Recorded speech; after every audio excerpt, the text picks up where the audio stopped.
Episode 1 की शुरुआत में हम लोग एक लड़का और लड़की को दिखाए जाते हैं जो कि कहीं अब बारिश में जा रहे होते हैं। वो लोग अब एक काफी तेज चलती हुई नदी के पास आ जाते हैं। हम लोग को पता चलता है कि वो दोनों आज यहाँ पर मरने आए हैं। उसके साथ अब जो लड़की होती है वो उसे कहने लगती है, सेंस से चलो एक साथ चलते हैं। तो हमारे मेन कैरेक्टर जिसका नाम डाजा है वो भी कहते हैं हाँ। इसके बाद अब वो दोनों अपने हाथ पर एक लाल कलर का धागा बांध लेते हैं। डाजा अब उस लड़की से कहता है कि साचान हम लोग हमेशा एक ही साथ रहेंगे, जिस पर साचान भी कहती है हाँ। तभी अचानक हम लोग देखते हैं कि वहाँ पर अब एक ट्रक आ जाता है जो कि अब उन लोगों को टक्कर मार देता है और हमें पता चलता है कि इस दिन ये ऑथर यानी कि डाजा है और उसकी लवर इस दुनिया को छोड़कर चले गए। और अब अगले सीन में अब हम लोग को डाजा को दिखाया जाता है जिसकी अब आंख खुलती है और वो देखता है कि वो तो एक अजीब सी जगह पर आ चुका है। उसे लगने लगता है कि वो मर चुका है और यहाँ पर ये जो जगह ये काफी ज्यादा अजीब होती है। तभी वहाँ पर एक प्रीस्टेस आती है और वो उसे कहती है कि तुम मरे नहीं हो, तुम्हारा इस दुनिया में स्वागत है एडवेंचरर। वो बताती है कि जो लोग इस दुनिया में आते हैं वो उन लोगों को वो गाइड करती है और उसका नाम है एनेट। वो अब डाजा को बताती है कि ये एक दूसरी दुनिया है, तुम्हें चूज किया गया है और तुम्हें यहाँ पर टेलीपोर्ट किया गया है। इस जगह का नाम है ज़ोबरबर्ग। इस दुनिया के अंदर अंधकार है, इसलिए तुम्हें दूसरी दुनिया से बुलाया गया है एक हीरो के तौर पर इस दुनिया के अंदर लाइट लाने के लिए। वो सुनकर डाजा कहता है कि मैं तो अपनी लवर के साथ मरने वाला था और मैं फेल हो गया और मैं इस अजीब सी दुनिया पर आ गया। जिस पर एनेट कहती है हाँ। अब डाजा कहता है कि मुझे अपने आप पर शर्म आ रही है। तभी एनेट अब उससे कह रही होती है कि तुम्हारा मिशन है। तभी अचानक से वो देखती है कि जो डाजा है वो अब काफी सारी मरने की गोली खा लेता है। ये देखकर अब वो डर जाती है और अब वो जल्दी से अपनी पावर को यूज करके डाजा को हील कर देती है। डाजा अब उसे कहते हैं कि तुम्हें ये करने की जरूरत नहीं है, तुम मुझे डिस्टर्ब कर रही हो इसलिए मुझे हील करना बंद करो। तो एनेट उसे कहने लगती है कि तुम्हें क्या कर रहे हो, खड़े हो क्योंकि तुम हीरो बनोगे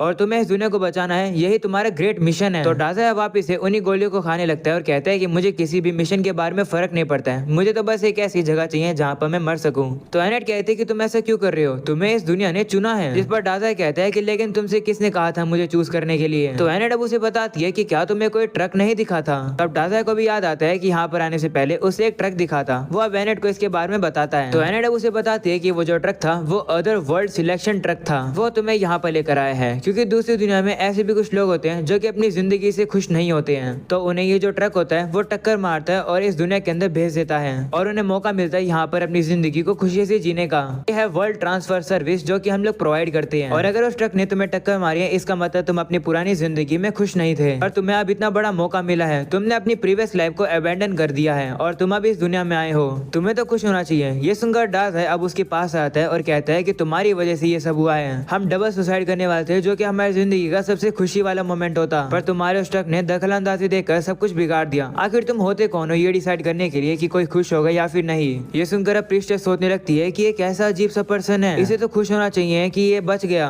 पर चलो इससे कोई फर्क नहीं पड़ता। जब ये इंसान अपनी ताकत के बारे में देखेगा और अपने स्टैट को देखेगा तो इसका माइंड अपने आप ही चेंज हो जाएगा, क्योंकि जो इंसान दूसरी दुनिया से आते हैं उनके पास कोई ना कोई सुपर ह्यूमन एबिलिटीज होती ही है। वो अब चेक करती है और देखती है कि जो डाजा की जो एचपी है वो तो सिर्फ 1 है और तो प्रीस्टेस की हील करने के बाद भी डाजा पॉइजन्ड है और वो मरने वाला है। प्रीस्टेस अब कहती है कि ये तो काफी कमजोर है, ये तो इम्पॉसिबल है, कहीं इन सब के पीछे कोई रीजन होगा, क्या इसके पास कोई स्पेशल स्किल है जिसकी वजह से ऐसा हो रहा है। वो अब चेक करती है और देखती है कि डाजा के पास तो और कोई भी स्किल्स नहीं है और ना ही उसके स्टैट अच्छे हैं। ये देखकर वो काफी हैरान हो जाती है और कहती है कि ये तो इम्पॉसिबल है, इतना कमजोर आउटवर्ल्डर मैंने कभी नहीं देखा। तभी डाजा खड़ा होता है और उसे कहता है कि मैं अब जा रहा हूँ। तो प्रीस्टेस अब उसके हाथ को पकड़कर रोक लेती है और कहती है कि माफ कर दो, तुम सही थे, शायद से गलती से इस दुनिया में तुम आ गए हो, क्योंकि ना ही तुम्हारे पास इस दुनिया में रहने की एबिलिटी है और ना ही तुम सूटेड हो इस दुनिया में रहने के लिए। ये सुनकर डाजा हंसता है और कहता है हाँ मुझे पता था मेरी ऐसी जिंदगी होगी, लगता है कि जिस दुनिया में भी मैं चले जाऊँ मैं फेलियर ही रहूंगा। तो प्रीस्टेस अब उससे कहती है हाँ माफ कर दो, ये हमारी दुनिया की गलती है, पर फिर भी थोड़े समय के लिए यहीं पर रुको क्योंकि अभी तुम काफी ज्यादा कमजोर हो, तुम जैसे बाहर जाओगे मॉन्स्टर तुम्हें मार देंगे। तो अब डाजा कहता है कि कोई बात नहीं, मेरी चिंता करने की जरूरत नहीं है, मैं वैसे ही मरने के लिए कोई जगह ढूंढ रहा हूँ। ऐसा बोलने के बाद अब डाजा वहाँ से जाने लगता है। ये देखकर प्रीस्टेस अब सोचने लगती है कि ये बंदा तो कितना ज्यादा अलग है। वो अब कहने लगती है कि मुझे अपने आप पर काफी ज्यादा प्राउड फील होता था जब मैं दूसरी दुनिया के लोगों को गाइड करती थी। जब भी कोई दूसरी दुनिया से आता था वो उसका काफी ज्यादा वेलकम करती थी और काफी ज्यादा एक्साइटेड होती थी, पर जैसे जैसे हीरोज आने लगे वो धीरे धीरे करके अब काफी ज्यादा बोर होने लगी थी। उसके लिए चीजें और ज्यादा कभी एक्साइटिंग रही नहीं क्योंकि उसने हीरोज की इतनी तारीफ जो कर दी थी, पर अभी जो डाज है उसके सामने है वो बिल्कुल अलग है। इसके बाद अब वो उसे रोकती है और अब वो कहती है कि जाने से पहले कम से कम अपना प्रोफेशन तो ले जाओ। तो अब डाजा कहता है कि मैं जन्म से ही एक राइटर हूँ, उसके अलावा मुझे कुछ भी नहीं चाहिए, गुड बाय खूबसूरत लड़की। ऐसा बोलने के बाद अब डाजा वहाँ से चला जाता है। वहीं पर हमें पता चलता है कि प्रीस्टेस अब डाजा को पसंद करने लगी है। वो अब कहती है कि मैं वेट कर रही थी ऐसे किसी पर्सन के आने का। अगले सीन में अब डाजा को दिखाया जाता है जो कि अब बाहर आ जाता है। वो अब एक बोर्ड पर देखता है पर अब उसे वहाँ पर कोई भी लिखावट समझ ही नहीं आ रही होती है। तभी अचानक से उसे एक आवाज आती है जो कहती है है landmark great plains of eastern discovered 5 experience gain. ये सुनकर डाज़ैब कहता है कि मुझे नहीं पता कि तुम कौन हो, पर मेरे दिमाग में बोलना बंद करो। वह आवाज अब उसे कहने लगती है कि तुम्हारा एडवेंचर लेवल इंक्रीज होकर 2 हो गया है। जो देखकर डाज़ैब कहता है कि क्या मैं मरने वाला हूँ। तभी अचानक से अब उसे एक चिल्लाने की आवाज आती है और अब आवाज एक कैट गर्ल की होती है। उस लड़की को एक डेथ ट्री ने पकड़ के रखा हुआ है। वो लड़की जैसे डाज़ैब को देखती है वो उसे कहती है कि तुम एक एडवेंचरर हो ना, मेरी मदद करो नहीं तो मैं मर जाऊंगी। वहीं अब डाज़ैब सोचता है कि आज तुम्हें काफी अजीब कान वाले लोगों से मिल रहा हूँ, पर कहना तो पड़ेगा मरती हुई लड़कियां काफी खूबसूरत लगती है। वह उस लड़की से कहते हैं कि क्या मैं तुम्हारे ऊपर एक नोवेल लिख सकता हूँ। तो वो लड़की अब गुस्सा होती है और कहती है कि तुम्हें क्या कह रहे हो, चुपचाप से मुझे बचाओ। तो डाज़ैब अब कूद कर उसे पकड़ने की कोशिश करता है, पर अब वो उसे कहता है कि मैं तुम तक पहुंच ही नहीं पा रहा हूँ, तो मैं तुम्हें बचा नहीं सकता हूँ। तो वो लड़की अब उसे कहती है कि क्या तुम्हारे पास कोई स्पेल वगैरह नहीं है क्या। तभी हम लोग देखते हैं कि वो ट्री अब डाज़ैब को ही पकड़ लेता है और अब डाज़ैब को सांस नहीं आ रहे होते हैं। ये देखकर वो लड़की अब उसे कहने लगती है कि तुम ये क्या कर रहे हो, तुम तो यूजलेस हो।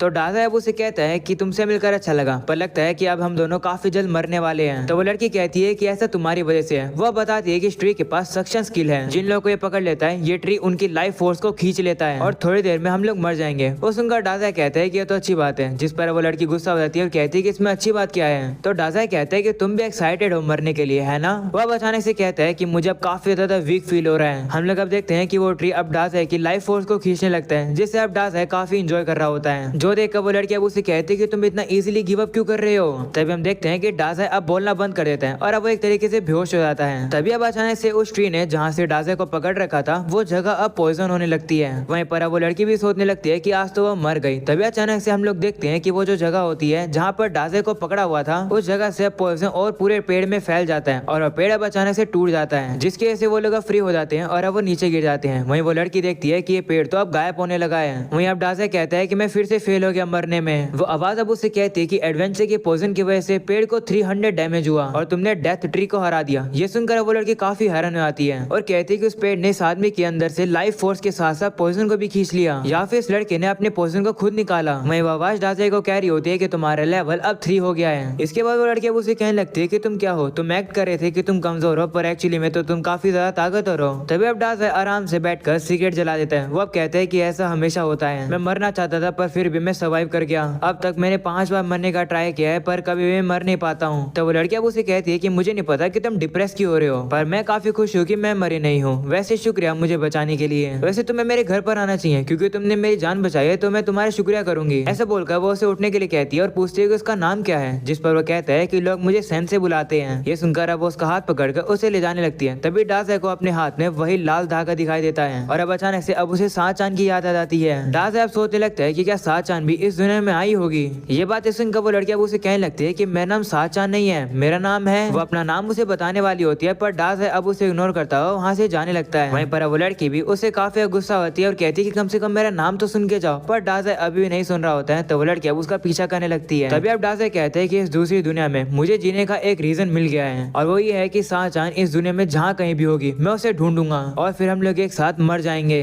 दूसरी तरफ अब वापिस से उसी प्रीशियस को दिखाया जाता है जो कि घोड़े से प्रे कर रही होती है कि प्लीज उस एडवेंचर को प्रोटेक्ट करना और मुझे उस एडवेंचर यानी डाज़ैब से फिर से मिला देना। तभी अचानक से अब डाज़ैब वहाँ पर आ जाता है, जो देखकर प्रीशियस काफी ज्यादा खुश होती है और उसे कहती है कि तुम वापस आ गए। वो अब उसके पास आने वाली होती है। तभी अचानक से वही कैट गर्ल वहाँ पर आ जाती है, जिसे देखकर प्रीशियस काफी ज्यादा जेलस फील करती है और सोचती है कि आखिर ये लड़की कौन है। इसके बाद डाज़ैब प्रीशियस से कहता है कि मुझे तुमसे क्वेश्चन पूछना है। ये सुनकर प्रीशियस अपने चेहरे को थोड़ा सा साफ कर लेती है और उससे कहती है हाँ पूछो। तो डाज़ैब उसे कहता है कि मैं साचान नाम की एक लड़की को ढूंढ रहा हूँ, क्या तुम्हें इसके बारे में कुछ पता है। ये सुनकर प्रीशियस बहुत ज्यादा जेलस फील करती है और अब वो कहती है क्या ये एक और लड़की को ढूंढ रहा है। तो प्रीशियस को भी साचान के बारे में कुछ नहीं पता होता है। इसके बाद अब डाज़ैब और वो लोग बाहर आ जाते हैं। डाज़ैब थोड़ा सा दुखी होता है तो वो कैट गर्ल उसे कहती है कि दुखी मत हो, तुम्हें वो कहीं ना कहीं तो मिल ही जाएगी। वो अब डाज़ैब का हाथ पकड़ लेती है और कहती है कि चलो सबसे पहले तुम मेरे घर पर चलो, उसके बाद हम लोग कैसल टाउन ऑफ रोथ में चलेंगे। वो अब डाज़ैब का हाथ पकड़कर उसे ले जाने वाली होती है, जो देखकर प्रीशियस काफी गुस्सा हो जाती है और अब उस लड़की के हाथ पे डंडा मारकर उसे कहती है कि इस तरीके से पब्लिक में हाथ नहीं पकड़ना चाहिए, तुम्हें शर्म नहीं आती है क्या। तो वो लड़की अब उसे कहने लगती है कि तुम क्यों मारी हो, दर्द हो रहा है, और वैसे तुम हमारे साथ क्यों आई हो। तो प्रीशियस डाज़ैब को देखकर थोड़ी सी शर्मा जाती है।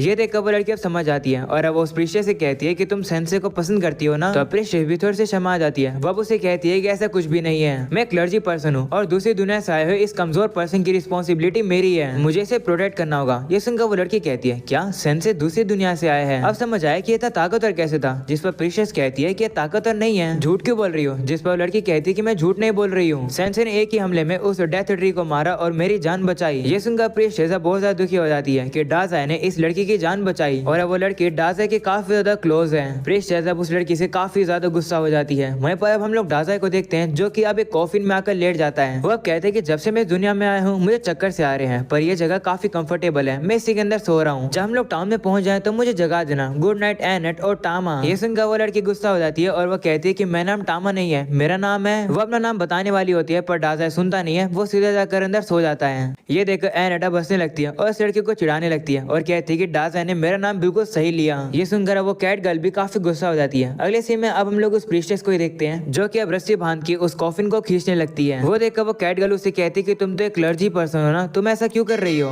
और अब अगले सीन में हम लोग को एक कैसल दिखाया जाता है जहाँ पर अब हम लोग को एक लड़की को भी दिखाया जाता है। और अब यहीं पर हो जाता है ये एपिसोड खत्म। पसंद आया हो तो लाइक कर देना, चैनल पर न्यू हो तो सब्सक्राइब कर देना। मिलते हैं अगले एपिसोड में, तब तक के लिए बाय बाय।